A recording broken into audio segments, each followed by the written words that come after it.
नमस्कार. पल्लवी रेसिपीजमध्ये सर्वांचे स्वागत आहे. आज आपण अतिशय पौष्टिक व टेस्टी मूग डाळ पराठा बनवणार आहोत.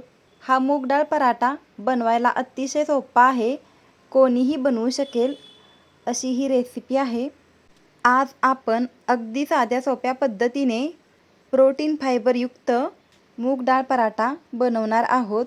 चला तर मग बनवूया मूग डाळ पराठा.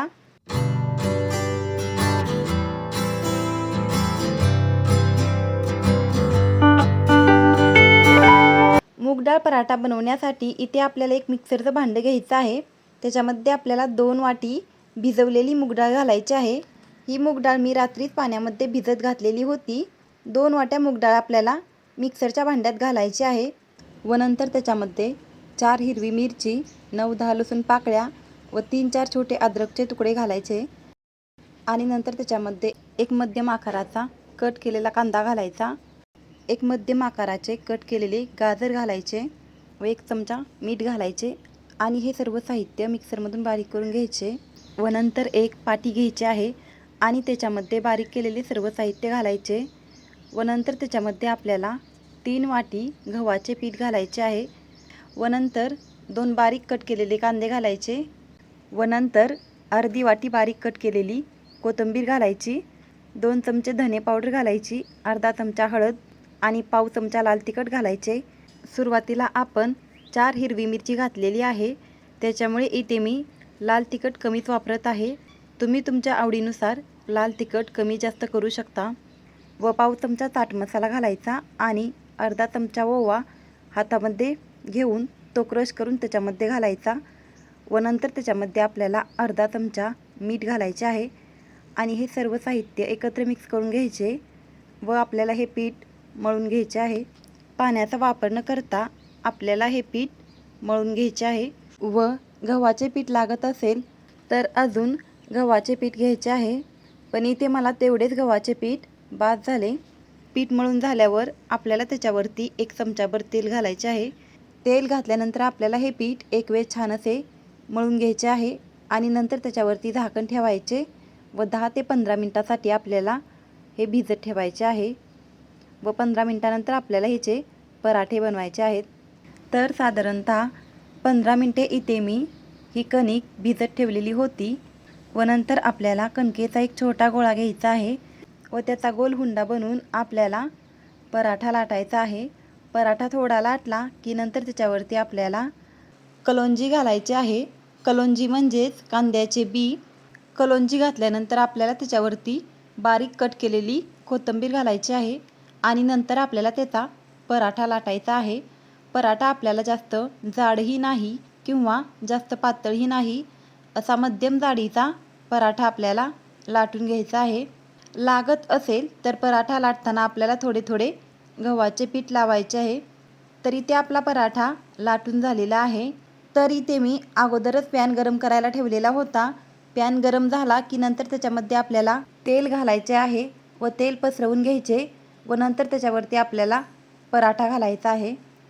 थोडा वेळ झाल्यानंतर आपल्याला पराठ्याच्या कडेने तेल सोडायचे आहे व नंतर आपल्याला पराठा पलटून घ्यायचा आहे व दुसऱ्या साईडनेही आपल्याला पराठ्याच्या कडेने तेल सोडायचे आहे आणि पराठ्यावरतीही आपल्याला तेल लावायचे आहे व पराठा आपल्याला मध्यम ते फुल गॅसवरती भाजायचा आहे. एका साईडने पराठा भाजल्यानंतर आपल्याला तो पलटायचा आहे. दुसऱ्या साईडनेही आपल्याला पराठ्याला तेल लावायचे आहे. दोन्ही साईडने आपल्याला पराठ्याला तेल लावून पराठा छान असा खरपूस भाजायचा आहे. इथे मी पराठा मऊ बनण्यासाठी तेल थोडे जास्त लावलेले आहे. तुम्ही तेलाचे प्रमाण तुमच्या आवडीनुसार कमी जास्त करू शकता किंवा तुम्ही तेलाच्या ठिकाणी तूप देखील लावू शकता. तर इथे आपला एक पराठा भाजून तयार झालेला आहे व नंतर आपल्याला तो पराठा एका ताटामध्ये काढून ठेवायचा आहे आणि कणकेचा दुसरा उंडा घेऊन आपल्याला त्याचा पराठा लाटायचा आहे. पराठा थोडा लाटला की त्याच्यावरती आपल्याला कलोंजी आणि बारीक चिरलेली कोथिंबीर घालायची आहे व नंतर आपल्याला पराठा लाटून घ्यायचा आहे. तुम्हाला कलोंजी आणि कोथिंबीर पराठ्यावरती नसेल लावायची तरी तुम्ही नाही लावली तरीही चालेल. तुम्ही प्लेन देखील पराठा लाटू शकता, परंतु कलोंजी आणि कोथिंबीर लावल्यामुळे पराठा दिसायला देखील छान दिसतो व त्याची टेस्टही छान येते.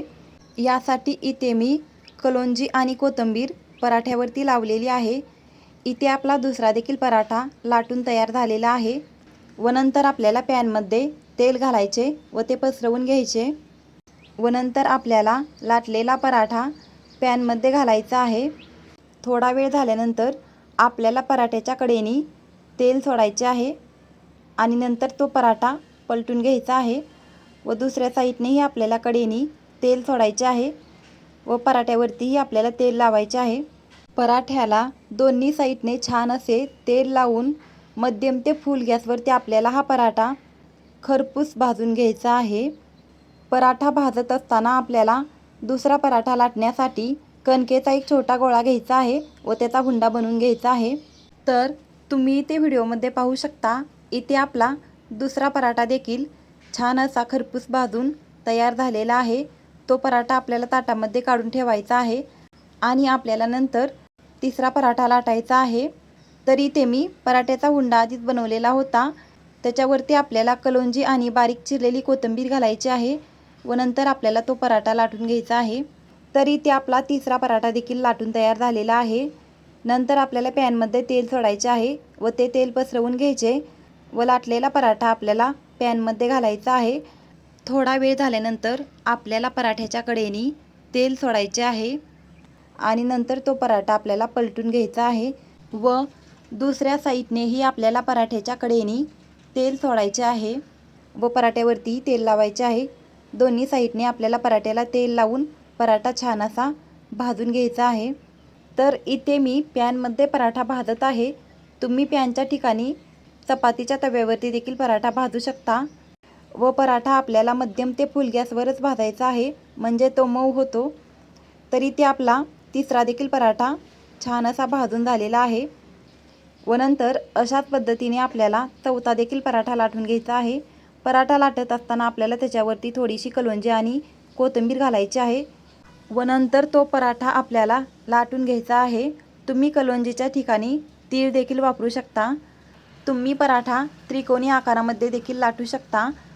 पराठा लाटून झाल्यानंतर आपल्याला पॅनमध्ये तेल सोडायचे आणि तो पराठा पॅनमध्ये घालायचा व दोन्ही साईडने तेल लावून पराठा आपल्याला छान असा खरपूस भाजून घ्यायचा आहे व अशा पद्धतीने आपल्याला राहिलेले सर्व पराठे बनवून घ्यायचे आहेत.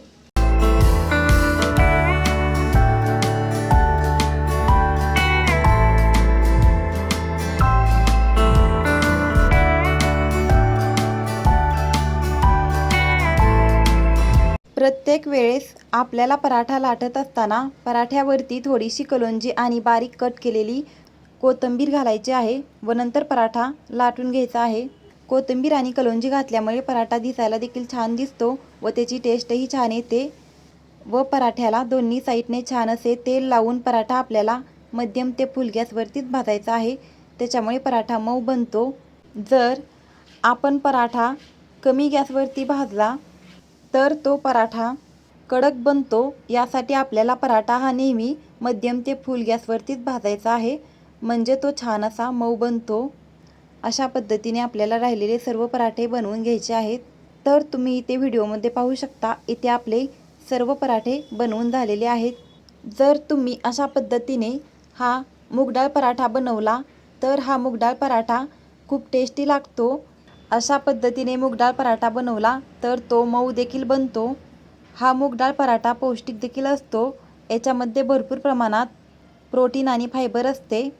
लहान मुलांना तर हा मूगडाळ पराठा खूप आवडतो. माझा मुलगा तर आठवड्यातून 2 वेळेस हाच पराठा बनवायला लावतो. तर तुम्ही इथे व्हिडिओमध्ये पाहू शकता हा मूगडाळ पराठा किती मऊ बनलेला आहे. हा मूगडाळ पराठा तुम्ही कांदा टोमॅटोच्या चटणीसोबत खाऊ शकता. टेस्टी आणि हेल्दी अशी ही मूगडाळ पराठ्याची रेसिपी आहे. धन्यवाद.